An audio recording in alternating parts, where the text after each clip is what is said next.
이 동영상은 제주도 들빛교회의 2025년 6월 22일 비대면 예배 설교 동영상입니다. 오늘의 말씀을 읽겠습니다. 먼저 누가복음 18장 15절에서 17절까지입니다. 표준 세번역으로 읽겠습니다. 사람들이 아기들까지 예수께 데려와서 쓰다듬어 주시기를 바랐다. 제자들이 보고서 그들을 꾸짖었다. 그러자 예수께서 아기들을 가까이에 부르시고 말씀하셨다. 어린이들이 내게로 오는 것을 허락하고 막지 말아라. 하나님의 나라는 이런 사람의 것이다. 내가 진정으로 너희에게 말한다. 누구든지 어린이와 같이 하나님의 나라를 받아들이지 않는 사람은 거기에 들어가지 못할 것이다. 다음에는 도마복음 22장 1절에서 7절까지입니다. 예수께서 몇 아기들이 젖을 빨고 있는 것을 보았다. 예수께서 제자들에게 이르시되 이 젖을 빨고 있는 아기들이야말로 하나님 나라에 들어가는 자들과 같으니라. 그들이 예수께 가로되 그러면 우리는 아기가 되어야만 하나님 나라에 들어갈 수 있습니까? 예수께서 그들에게 일러 가라사대 너희들이 둘을 하나로 만들 때 그리고 너희들이 속을 겉과 같이 만들고 또 겉을 속과 같이 만들고 또 위를 아래와 같이 만들 때 그리고 너희가 남자와 여자를 하나 된 자로 만들어 남자가 남자 되지 아니하고 여자가 여자 되지 아니할 때 그리고 너희가 눈 있는 자리에 눈을 만들고 손 있는 자리에 손을 만들고 발 있는 자리에 발을 만들고 모습 있는 자리에 모습을 만들 때 비로소 너희는 하나님 나라에 들어가게 되리라. 말씀을 아름답게 받겠습니다. 아멘. 이제 조영배 목사님께서 배중률조차 넘어야 합니다라는 제목으로 말씀을 전해주시겠습니다. 오늘도 말씀을 나누는 중에 하나님의 은혜와 깨달음이 여러분 모두에게 충만하게 되길 예수님의 이름으로 간절히 축원드립니다. 제가 잘 알고 지내는 스님이 한 분 계십니다. 인철 스님이라고 하는 분인데요. 얼마 전에 AI를 통해서 고진멸도라고 하는 불교 사상에 대해서 물어보았답니다. AI 컴퓨터에다가 그래가지고 AI와 나눴던 여러 가지 대화 내용을 저한테 보내준 그런 일이 있었습니다. 인철 스님은 서울대에서 공부한 매우 학구적인 분이었습니다. 그런데 세상으로 와서 여러 가지 활동을 하지 않고 출가를 한 굉장히 독특한 이력을 가진 분인데요. 고진멸도에 대해서 AI에게 물어본 내용이 이러이러한 답변이 나왔습니다라는 내용을 저한테 보내주면서 저하고 그 내용에 대해서 대화를 나눴습니다. 사실 그 AI가 답변한 내용을 제가 이렇게 쭉 봤는데 저도 불교에 대한 지식이 그렇게 깊지는 못합니다만은 저의 관점에서 보았을 적에 상당한 수준의 답변을 했다는 것을 알 수가 있었습니다. 이제 우리 사회가 이 AI를 통해서 종교적인 깊이 있는 사상까지도 다룰 수 있는 그런 시대가 된 것 같습니다. 그 중에서도 제가 참 주목하는 것이 하나 있는데요. 이 AI가 고진멸도를 설명하는 과정에서 사구부정이라는 불교의 이론을 꺼내들여서 연결하여 설명하는 내용이 있었습니다. 그 연결도 상당히 흥미로웠습니다만 이 사구부정이라고 하는 것이 매우 중요한 의미를 갖습니다. 오늘은 이 사구부정에 대한 내용을 오늘 하나님의 말씀과 연결해서 여러분과 함께 나누려고 합니다. 고진멸도라는 얘기도 여러 가지 복잡한 설명이 가능합니다만은 인간의 모든 고통, 그 집착, 이것을 다 없애는 것이 진리로 나아가는 길이라고 하는 그러한 깨달음입니다. 우선 그렇게 알아두시고요. 오늘은 사고부정에 대한 이야기에 조금 더 깊이 들어가 보도록 하겠습니다. 사고부정이라는 말은 네 가지의 글귀, 즉 네 가지의 말이 틀렸다. 네 가지 말을 부정한다 하는 그런 의미입니다. 불교의 열반경에 보면 불성, 비유비무, 여규영무, 유무, 합고, 명의중도라고 하는 말이 나옵니다. 이 말은 비유, 무라고 하는 것도, 역유, 역무라고 하는 것도, 유라고 하는 것도, 무라고 하는 것도, 이걸 전부 다 분리해서 본다고 하는 것은 틀렸다. 그러니 이걸 전부 합쳐서 그 중도의 길, 그것이 아닌 다른 길로 갈 때 불성을 얻게 된다. 그런 말입니다. 여기에서 사고부정이라는 말이 나온 듯합니다. 이 사고부정이라고 하는 말은 네 가지의 잘못된 판단을 하지 마세요 하는 뜻입니다. 첫째, 유를 판단하지 마세요 하는 말입니다. 유란 뭡니까? 있다라는 것입니다. 저것이 있다. 저기 나무가 있다. 그렇게 판단하는 것도 틀린 거랍니다.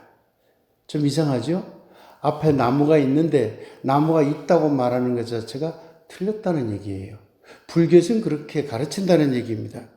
없다라고 하는 것도 그렇게 판단하는 것이 틀렸다는 겁니다. 저기 분명히 나무가 없어요. 없음에도 불구하고 나무가 없다라고 얘기하는 것 자체가 틀렸다는 판단이라는 것입니다.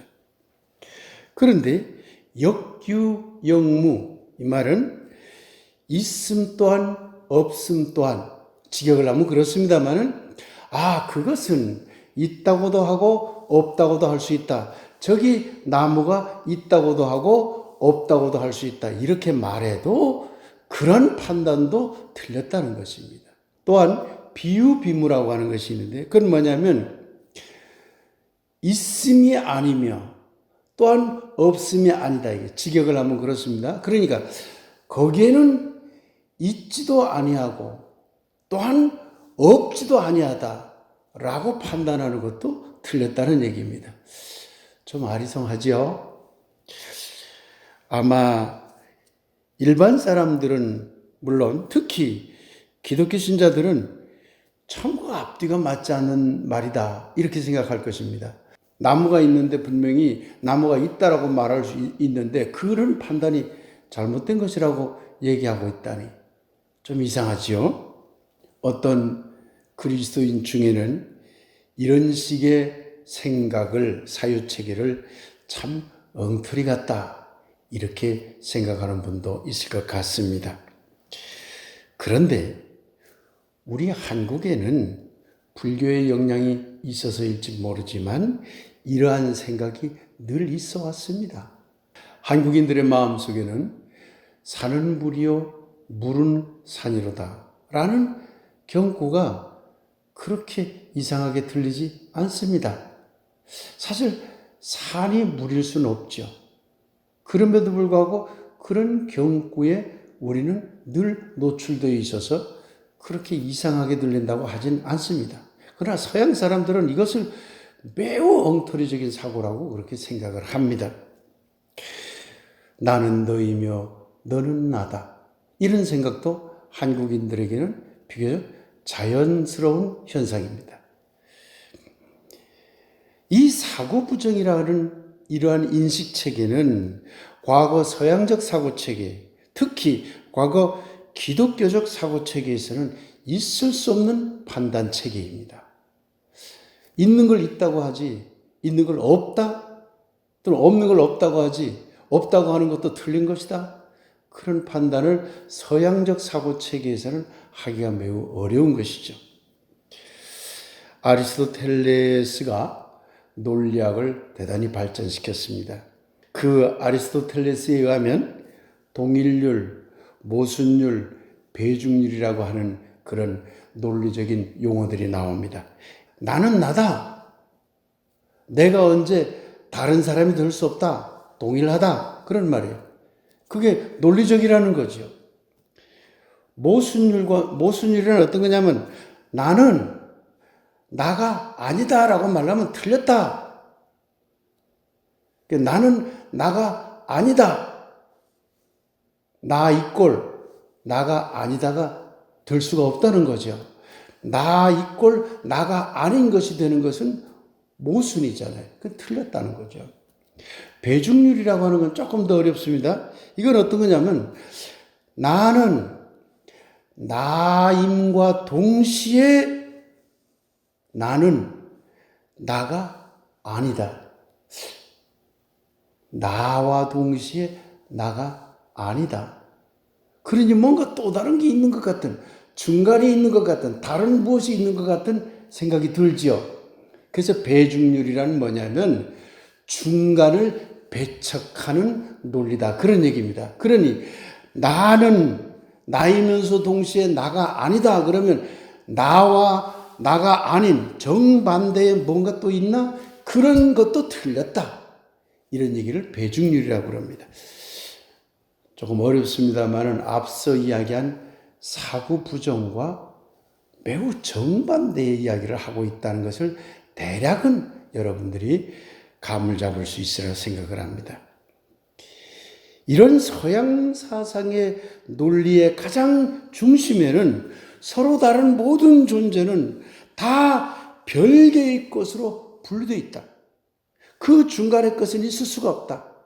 나는 너가 될 수 없고 나는 나이며 너는 너다라고 하는 이원론적 분리사상이 이러한 논리체계 속에 깊이 깔려 있는 것입니다.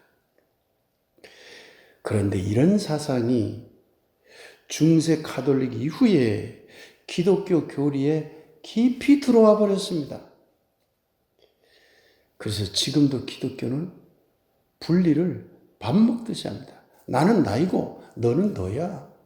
기독교는 기독교고 다른 종교는 다른 종교야. 하늘은 하늘이고 땅은 땅이야. 하나님은 하나님이고 인간은 인간이야. 창조주가 있고 피조물이 있어. 완전히 달라. 이런 다르고 분리되어 있다는 의식이 기독교 신자들에게 유독 강한 것입니다. 그것이 바로 중세 가톨릭 이후에 서양의 그리스 철학을 받아들이면서 생긴 모순인 것이죠. 설교도, 기도도, 찬양도 온통 분리를 통해서 이루어집니다. 여러분들, 기독교 신자 여러분, 가만히 생각해 보세요. 기도를 뭐라고 생각합니까? 하나님과 내가 인간이 분리되어 있고 이 인간이 하나님께 무엇을 구한다 이렇게 생각을 하는 걸 기도라고 생각하잖아요. 설교를 뭐라고 생각하나요? 하나님과 인간이 분리되어 있고 그 하나님의 말씀을 목회자가 대신해서 하나님과 분리된 사람들에게 말씀을 전하는 것을 설교라고 생각하잖아요. 다 분리를 전제로 하는 신앙체계 위에 올려져 있다는 것을 알 수가 있습니다. 그러면 예수님도 이런 분리체계에 대한 신앙을 가졌던 분일까요? 그런 생각을 가졌던 분일까요? 그렇다면 저는 예수님을 따르지 않겠습니다. 오늘 누가복음 18장 이야기를 함께 읽었습니다. 그 본문 이야기로 들어가 봅시다. 사람들이 어린아이를 예수님께로 데려왔습니다. 그러자 제자들이 꾸짖었습니다. 예수님께 오지 말라고. 그때 예수님은 어린이들이 가까이 오는 것을 막지 말라. 그렇게 제자들을 만류하면서 하나님 나라는 어린이와 같은 자들이 참여하게 된다고 그렇게 가르쳤습니다. 이 구절을 어린이처럼 낮추고 겸손해야 인간들이, 어른들이 낮은 자리에서 하나님 높은 하나님을 섬겨야, 예수님을 섬겨야 천국에 들어간다는 식으로 해석하고 설교하는 것은 엉터리입니다. 그렇게 설교해서는 안 되는 것입니다. 이것은 예수님의 가르침의 그 깊은 의미를 전혀 모르는 해석입니다.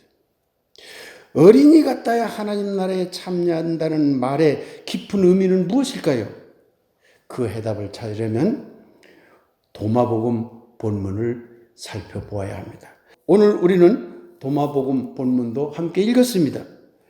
예수님이 어린 아기를 보고 제자들에게 어린 아기들이야말로 하나님 나라에 참여하는 자와 같다라고 말했습니다. 오늘 함께 읽은 누가복음 본문과 같은 내용이죠. 그러자 제자들이 약간 불평을 합니다. 그러면 이미 어른이 되어버린 우리가 어떻게 어린아이가 되어야 합니까? 우리 어른들이 어린아이가 되어야만 하나님 나라에 들어간다는 말입니까? 약간 불평 섞인 목소리로 질문을 하죠. 이때 예수님이 정말 놀라운, 정말 새로운 깨달음을 제자들에게 가르칩니다.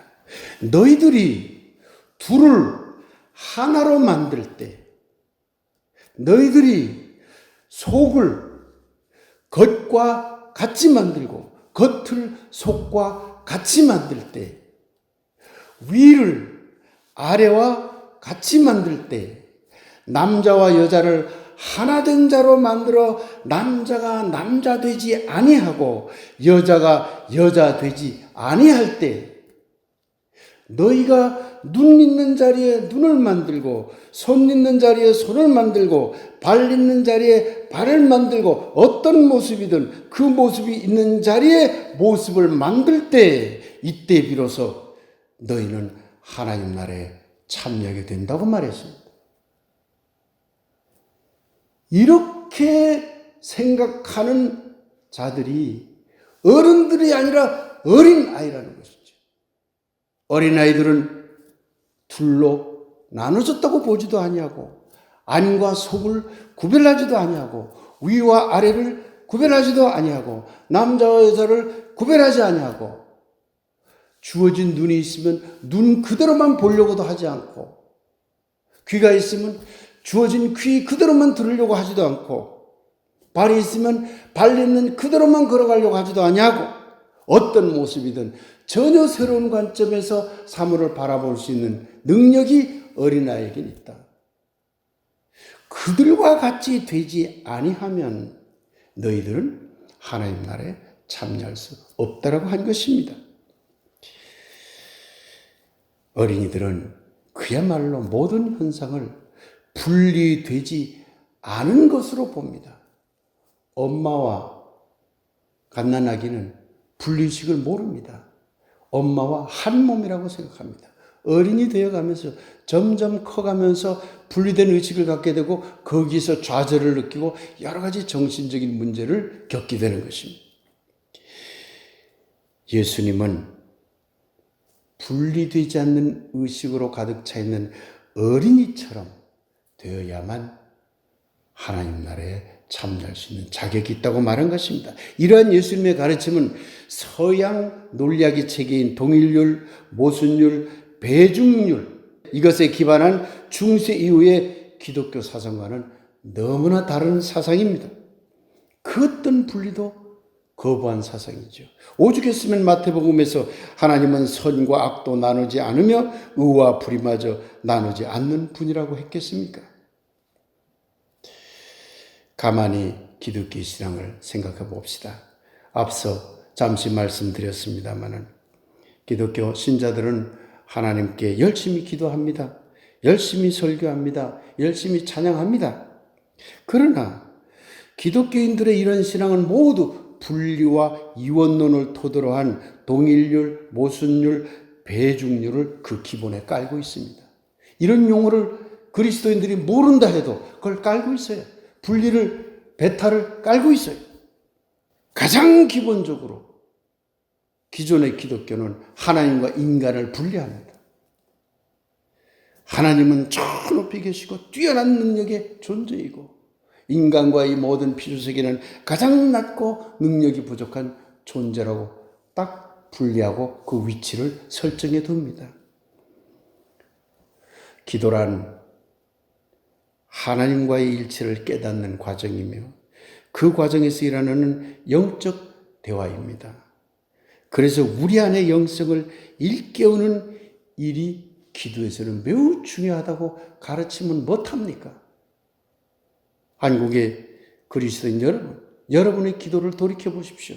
아직도 대다수의 그리스도인들은 그저 위대한 능력자인 하나님에게 무엇인가를 달라고 외치는 것을 기도라고 생각합니다. 그리고 그렇게 기도합니다. 스스로 낮은 자라고 말하면서도 그 높은 존재에게, 그 높은 존재인 하나님께 왜 우리 기도를 안 들어주냐고 강짜를 부리면서 외치는 것이 기도입니다.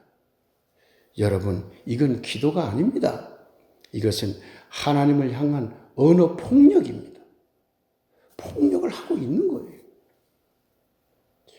설교와 찬양도 마찬가지입니다.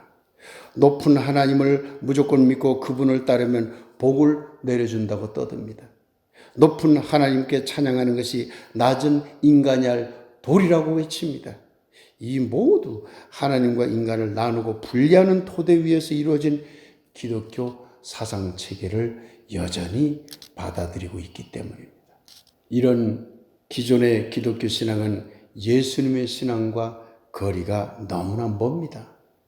예수님은 서로 다른 존재를 분리된 존재로 여기지 않았습니다. 그리고 이미 주어진 현상, 이미 주어진 존재조차도 그것이 아님을 깨달아야 한다고 가르친 것입니다. 나무는 나무이지만 나무가 아닐 수 있다라는 것을 볼 줄 알아야 된다고 가르친 것이죠.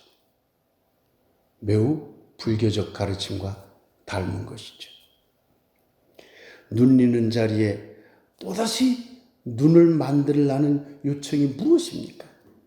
현상적으로 보이는 눈, 현상적으로 보이는 안목, 그것을 그냥 눈이라고 하지 말라는 가르침입니다. 새로운 눈을 만들어야 한다는 것이죠. 끊임없이. 그 새로운 눈은 바로 그 무엇도 분리하지 않는, 아예 분리한다는 의식이 없는 어린아이와 같은 눈이어야 한다는 가르침인 것입니다. 불교에서 말하는 사고부정이 진리에 이르는 길이라고 한 것처럼 예수님도 분리를 모르고 배탈을 모르는 어린아이와 같이 되어야만 하나님 나라에 참여할 수 있다고 한 것입니다. 예수님은 모순율도 넘어섰고 배중률도 넘어섰던 것입니다. 사랑하는 여러분, 참으로 다행스러운 것은 우리가 한국인이라는 사실입니다. 한국인은 우리의 오랜 역사 문화 전통 속에서 분리보다는 융합을 원했고, 그렇다고 획일화한 것이 아니라 다양성의 조화를 이루어 왔습니다. 서로 분리되지 않은 하나이면서도 또한 서로 획일화된 하나가 아닌 전체로 아름답게 융합하는 문화를 만들어 온 것이지요. 이런 참 좋은 우리나라의 전통을 기독교 운동으로 되살려 보자는 것이 바로 우리 교회가 펼치고 있는 그런 운동인 것입니다. 사랑하는 여러분, 우리 들빛교회의 표어를 함께 읽어보도록 합시다. 모든 존재들의 함께 살기를 위하여 다름의 손잡기는 사랑이다, 소통이다, 생명이다. 그래서 나는 너가 있을 때 비로소 존재한다. 아멘. 사랑하는 여러분, 우리는 이 표어처럼 이원론적으로 이 세상을 분리하고 나누고 배타하는 신앙을 거부하는 교회입니다. 우리는 나와 너가 서로 같다고 여기는, 그래서 예수님이 가르쳐준 어린아이와 같이 분리되지 않은, 그래서 처음부터 하나라는 의식을 가진 신앙을 실천하고 있는 것입니다. 작은 우리의 외침이, 작은 우리의 노래가, 작은 우리의 실천이 나는 너와 같으며 나아가 나는 너이며 동시에 너가 아니라는 배중률조차 넘어서는 실천이 되어 정말 어린아이처럼 하나라는 신앙으로 가득한 우리 교회와 교우들이 되었으면 합니다. 아멘. 동일률이니 모순율이니 배중률이냐는 서양의 논리체계에 함몰된 기존 기독교의 틀을 이제 시원히 벗어나도록 합시다. 사실 현대 철학에서는 이미 이러한 논리체계를 거의 벗어나 버리고 있습니다. 그래서 동양적 사유체제로 돌아오고 있습니다. 근본주의적, 보수주의적 기독교만 아직 옛날 그런 논리체계에 갇혀 있는 것이죠. 작은 힘이지만 이런 노력을 꾸준히 해온 들빛교회와 적은 무리지만 그 신앙의 길에 꾸준히 참여하고 있는 교우들 모두 위에 그 어떤 것도 분리하지 않고 품어내는 하나님의 영성이 여러분 안에서 충만하게 되길 예수님의 이름으로 간절히 축복하며 기원합니다. 아멘. 아멘. 이제 그대는 나입니다. 라는 주제로 말씀 묵상 드리겠습니다.